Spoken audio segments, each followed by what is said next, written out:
भोजपुरी की नई जानकारी के लिए हमारे साथ जुड़े। ये लाल रंग का सब्सक्राइब बटन क्लिक करें और बेल आइकन को दबाएं, जिससे नई वीडियो की जानकारी आप तक पहुंच जाए। जान लीजिए, सब्सक्राइब करना बिल्कुल फ्री है। सुपरस्टार पवन सिंह की आग में फिल्म, जिस फिल्म का नाम है धड़कन, जबरदस्त तरीके से सिनेमा घर में छाई हुई है।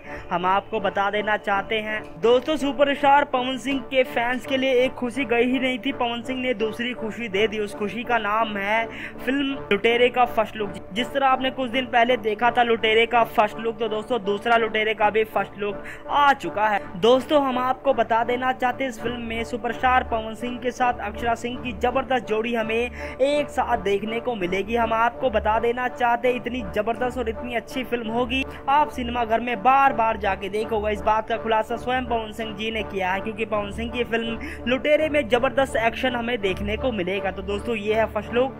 अगर आपको अच्छा लगा तो लाइक करना ना भूले। धन्यवाद।